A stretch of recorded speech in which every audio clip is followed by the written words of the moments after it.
all majority Chinese companies, be it your Huawei, all of the biggest Chinese companies have some form of Communist Party representation within their organizations. So, with this going on, that kind of already starts like a shade of anti-democracy where you have, and just anti-capitalism where you have government having a hand in every one of these. And for all of these major Chinese corporations, it's kind of hard for them to really fail because of these major capital injections that they get from the government. So I know with Huawei and their cell phone division, they make a whole lot of stuff, and their cell phone division in particular, a lot of their products are made at a loss. But because of this intense capital that the government is kind of injecting into these companies, because they have an interest in them, they kind of stay afloat, and they're just very profitable companies. And so the problem comes in with the concern where Chinese government always has a big hand in just these major companies. And if they don't have a big hand, they require all of the companies that run within their ecosystem to kind of provide them with information at their will. So every time they want information of any kind about their customers, about the company itself, they have to provide it to the Chinese government. And it becomes a big concern because it's just very anti-private. And you see it with, I think we spoke about this a couple of episodes ago, just the whole thing with TikTok. The whole problem with that is that the Chinese government is just able to request anyone's information at a glimpse. So, because if you really break TikTok down, they collect the same amount of information that a Facebook would or that a LinkedIn would. But the difference between that is with Facebook and the LinkedIn, the information belongs to Facebook, and you're trusting Facebook. It's protected. It's protected by them. It's not taken by the U.S. government. Well, if the U.S. government takes it, it's around national security stuff. They have all those information disclosures. But like it's not necessarily given to the government for surveillance or whatever. So the West sees this as like a big problem because of the authoritarian nature of just the Chinese government, as compared to just how normal Western countries just kind of run their governments. And it's attributable to a lot of things, whether it being China joining the World in Trade in the early 2000s, and they were expected to kind of behave in a certain way, and they haven't really lived up to that expectation, and they've behaved in a completely different way. And it affects kind of the most valuable companies we have today, which are technology companies. And so we all saw the news about Apple over the week, their market cap, well done to them.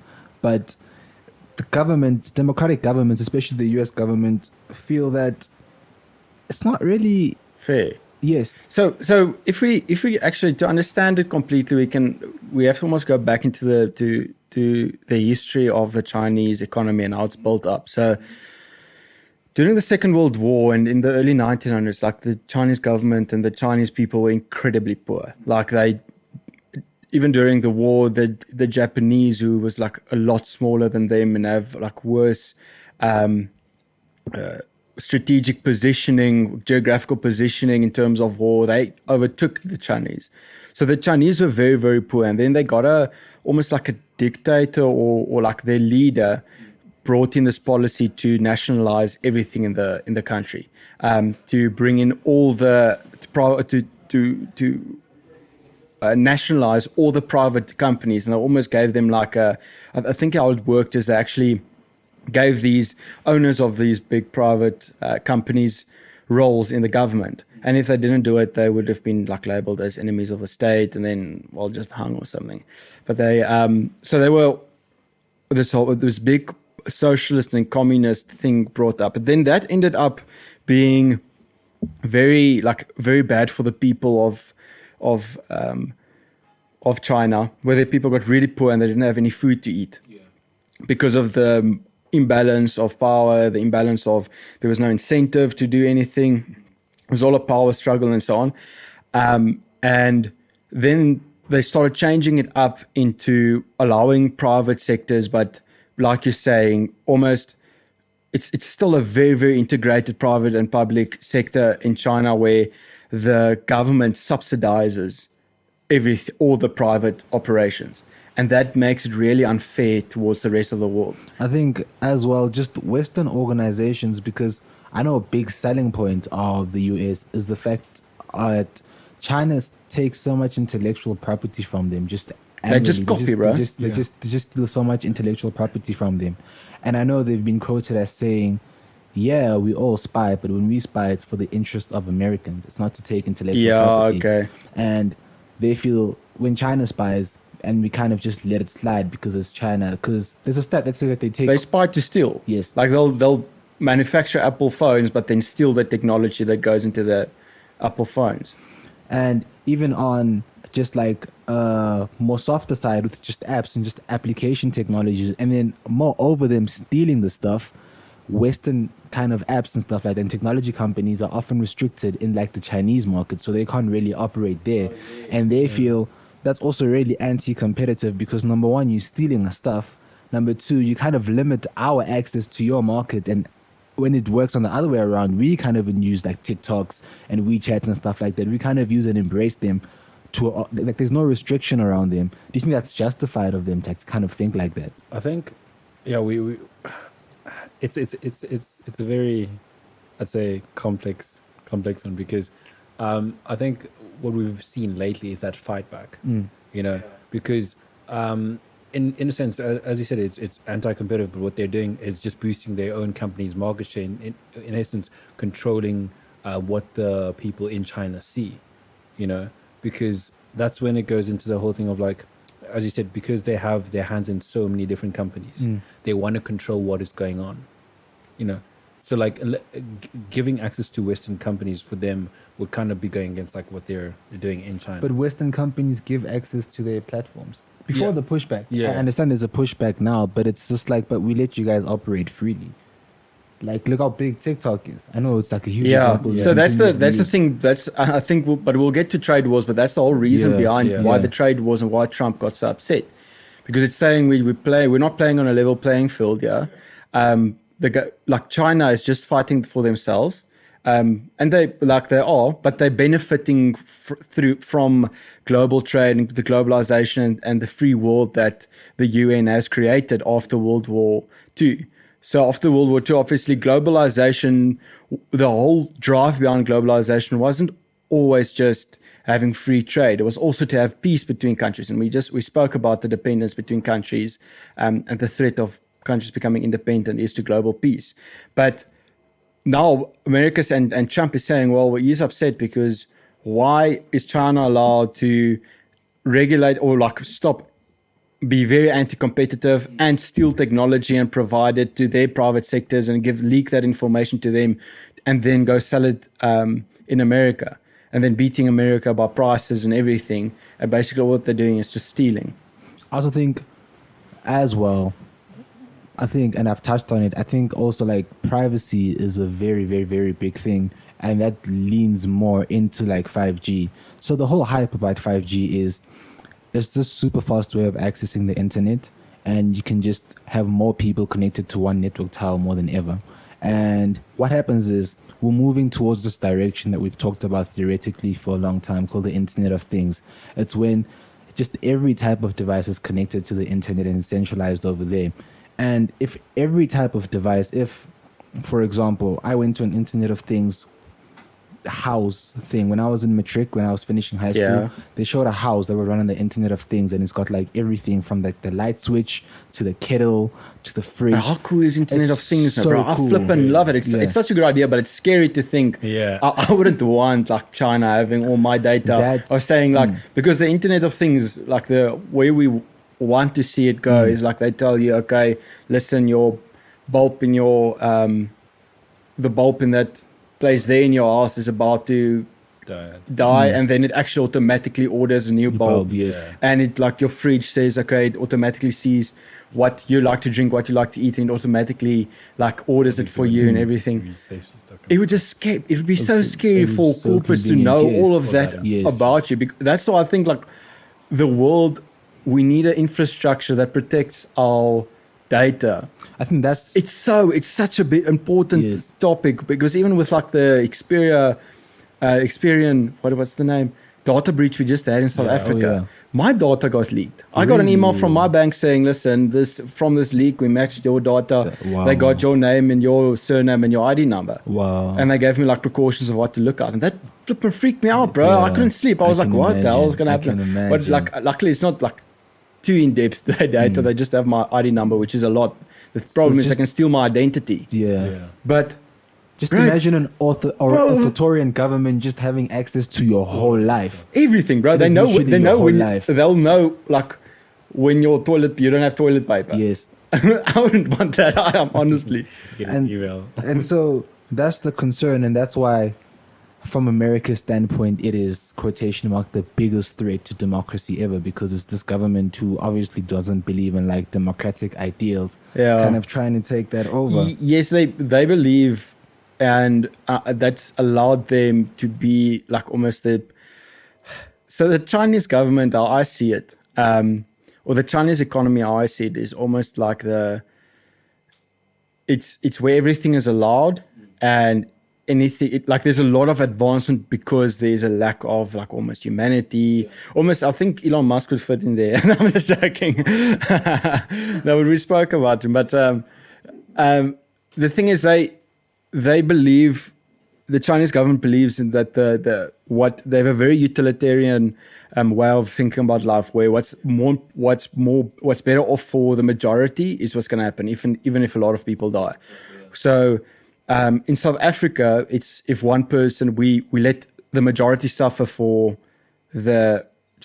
give that one person a chance.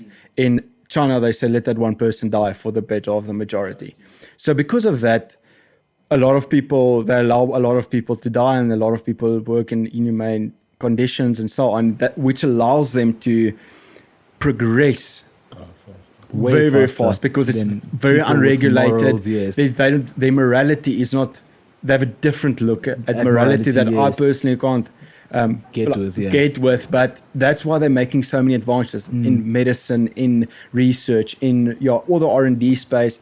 And then coupled with that, the government, it's almost like a tax haven. If you have a private company there, if you're Chinese though, for a Chinese company and you're a Chinese citizen, then it's almost like a tax haven because you get massive subsidies. So you pay tax, but then you almost just get that back from the government. So your effective tax rate is very little. So you can manufacture a lot cheaper. Do you think the environment is hurting innovation, taking everything we've kind of talked about into account, with the government being so involved, but as well, like you're saying now, the access to just China and these tax havens you're talking about and these low manufacturing costs? Do you think the environment is hurting innovation, or it's kind of propelling it forward? Chinese innovation? Yes. No, it's propelling them forward because they don't have any restrictions, but restrictions that I believe should be there.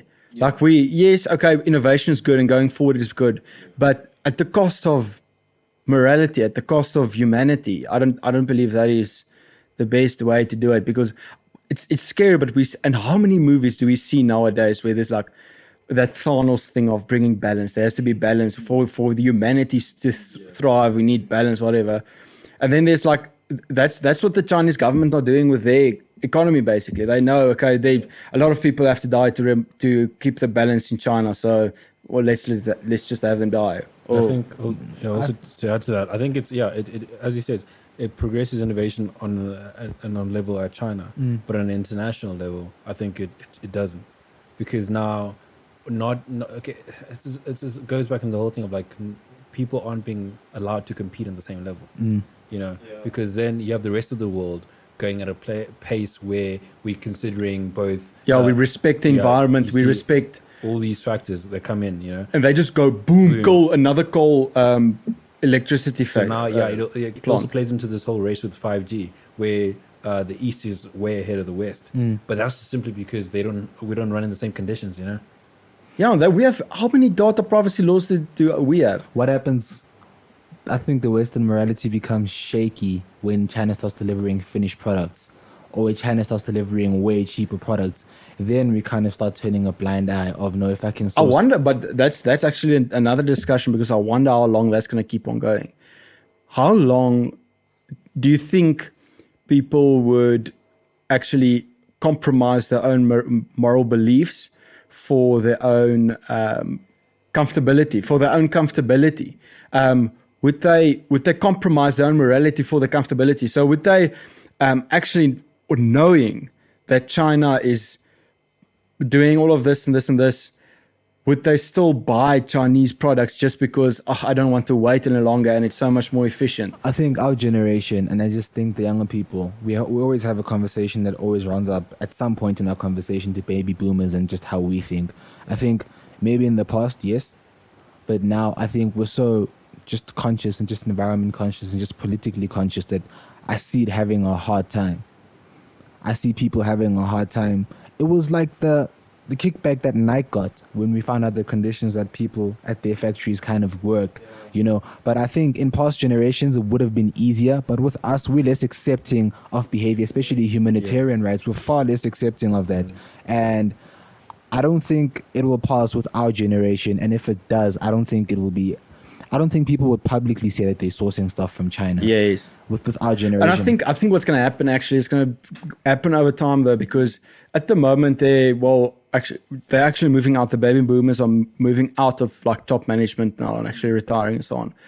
But that happens from being that moral call. I don't think it's going to happen so effectively actually from the consumer side, just because the consumers really dive into where their products are sourced at and what. Like there are a lot of activists that say I'll only buy South African, or I won't buy anything from China, I won't buy anything that hurt any animals, I won't buy. Yes, there are a lot of people that are like that, but I don't think the majority of the consumer space would be the driver of ethical and moral production of goods and services. So I actually think what is going to happen is that as our generation and almost the millennial generation is also more socially conscious, moves into top management, and that tone at the top starts changing into a more moral and more socially conscious way, that's where it's going to change. Where I think our investment environment is going to look completely different, because our returns aren't going to be boomer returns. Okay, the boomers lived in a time where inflation was 20% and interest rates were 20% and returns were 40%. And we saw almost also in the last decade and a half, people expecting returns, or the last 2 decades, people were expecting return on equity of at least 17, 18%. I don't think that's going to be happening anymore, because to be able to do that, you have to drive down costs, because you can't overload it onto the customers to increase your return. So that's almost like the compromise that we're going to do going forward as future investors. To actually manage returns, I don't think it's going to be socially responsible to have 50, 100% returns, because your gain is at the cost of someone else. There's rare value add. You don't add so much, like the mutually beneficial value add is very small. And that, I think that's the only margin which is actually socially responsible to get out of something. But yeah, I think it's going to be very, very interesting to see where we go into the future, especially after COVID, and how these things change, with like where the light got shown on how China treats things during COVID, and how like COVID shone a light on that morality and that moral call, how it can change our investment and just insight in the future.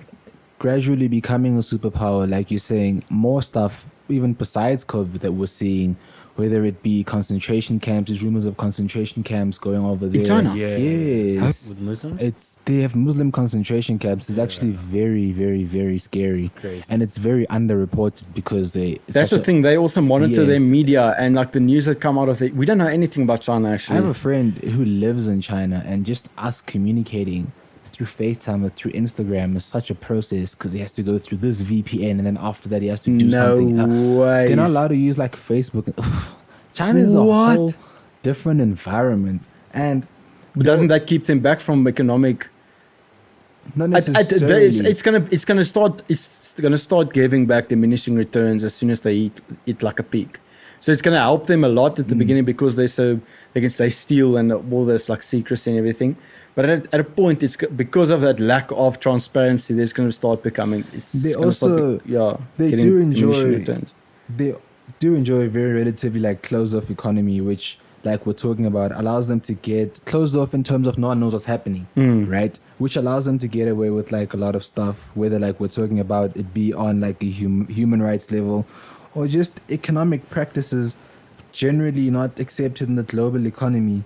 Like, a lot of companies who invested in China, who are foreign companies, have been found just complaining because they can't get their investments out of China.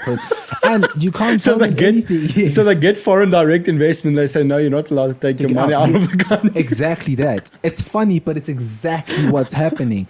And it's like, dude, can we have our money? And it's like, no, we're reinvesting it into the economy, or we're giving it to all the investors, all the foreign investors who first invested in. And it's whoa. That's a Ponzi scheme, bro. Exactly. And it's just like, and they just shrug their shoulders. It's what are you going to tell them? It's not a pyramid scheme. Yeah. It's just multi-level Or like ghost cities. There are 40 ghost cities which range from the size of Philadelphia to the size of New York. With enough space to host like 30 million people. And their housing market hasn't crashed. How? They're the country with the most real estate entrepreneurs, the real estate billionaires, dollar billionaires in the world. Real estate, and no one lives in the real estate that they built. That's the conversation. How hasn't it crashed? But how is that? How does that have any value? It's the Chinese economy. That's what I'm trying China, to the government will buy it from there. That's the thing. They've printed. You don't know how much yen there is in the world. They've printed yen to the value of $50 trillion, and it's done nothing to the currency. Yeah, they print so much money. It's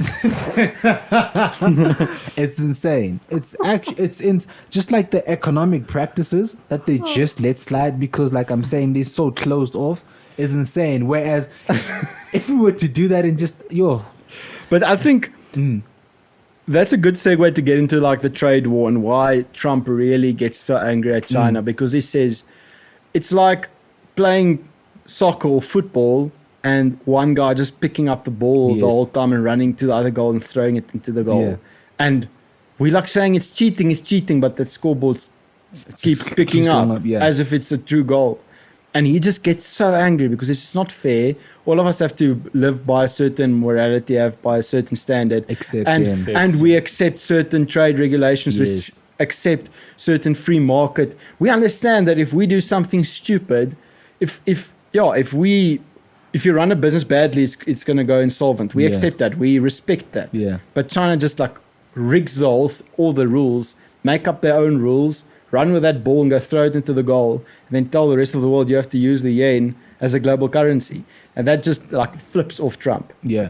And before we go too deeply into the trade war, we kind of want to explain what a trade war is. So a trade war is it's two countries raising tariffs on their products to kind of, I wouldn't say punish each other. A tariff is an import tax. Yes. A tariff is an import tax. So they raise tariffs on goods from other countries to kind of punish each other, to kind of send a message across. So they're just basically bullies. They're basically trying to bully each other into a stalemate. So like Josh is saying, Trump is saying, I don't appreciate everything that's going on within China, and we want to raise tariffs on you to make you guys cognizant of that. And how the war starts is China responds like, oh, okay, let's go. And then they raise tariffs. And it just becomes really, really, really messy. And I want to ask you guys, I don't want to ask you guys. I was going to ask you guys if these claims are substantiated, but there really is. They really are. I mean, just the practices we've just continually spoken about throughout this podcast. But I'm curious to know, how does this like affect like the rest of the world, especially the trade wars? Yeah. So that's actually a very scary part for South Africa because these are not two global superpowers who's basically running the global economy. What happens to them has like a massive effect on the rest of the world, which makes it incredibly difficult for us. And for example, if tariffs on imports on like BMWs gets risen to America because of the trade wars, right? That makes it for a country like us, South Africa, who builds most of the BMWs in the world and exports them and import them into the rest of into like America. It breaks down our market, which is heavily difficult for us, and we didn't have any part of it. We weren't part of this fight, and now we're heavily affected.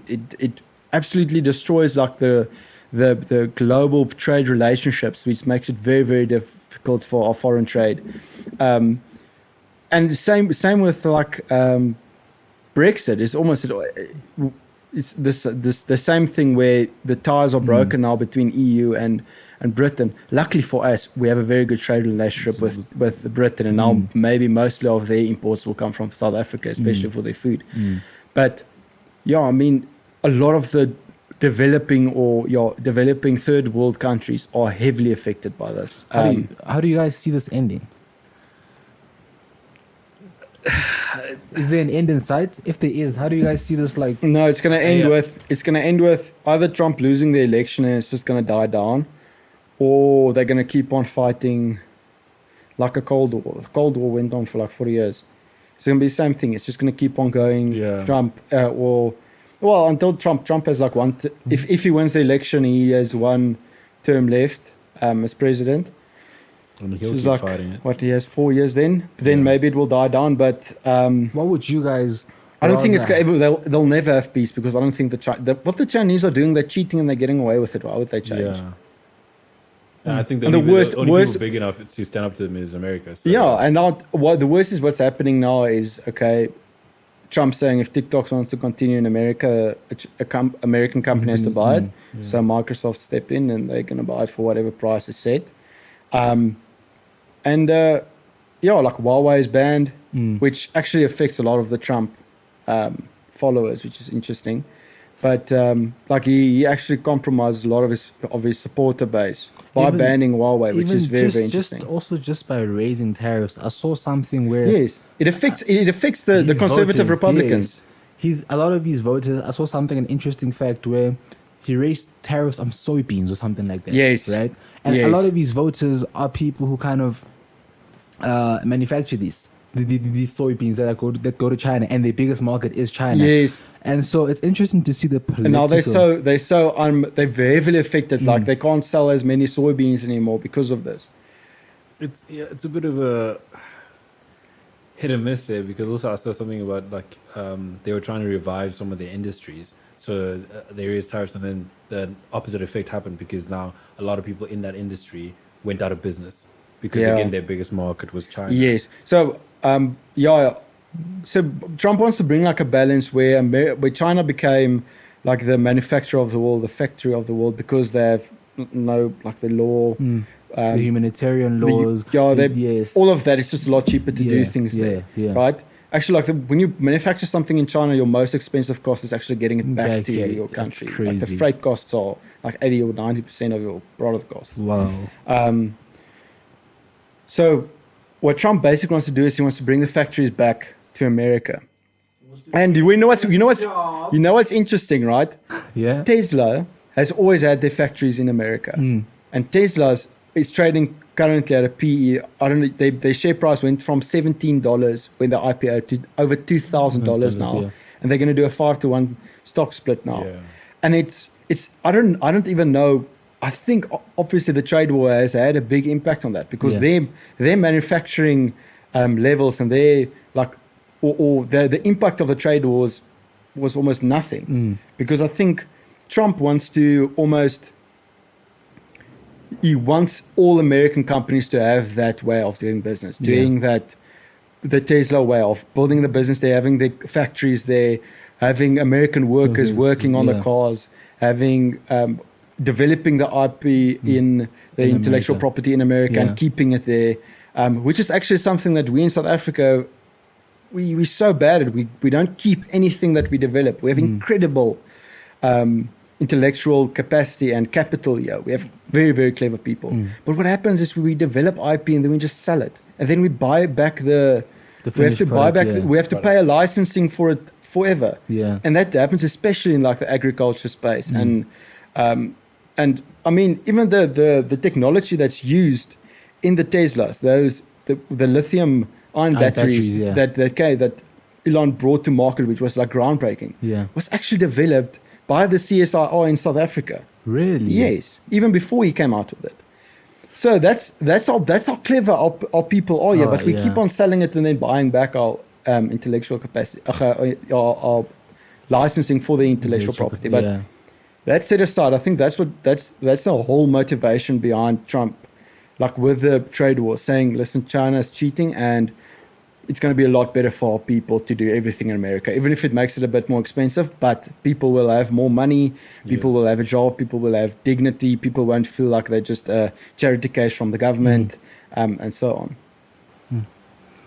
on. That's all we have time for today. Thank you for tuning in. I'd encourage you to check out our social media pages and interact with us there. Tell us what you want to hear next, what you want to hear us talk about next. Check out the other podcasts we have running. We have one coming really soon. So right now what we have running, we have startup stories about startups and their stories, and we have the personal finance podcast coming soon. And yeah, thank you for listening. Ja, ich, also, weißt du,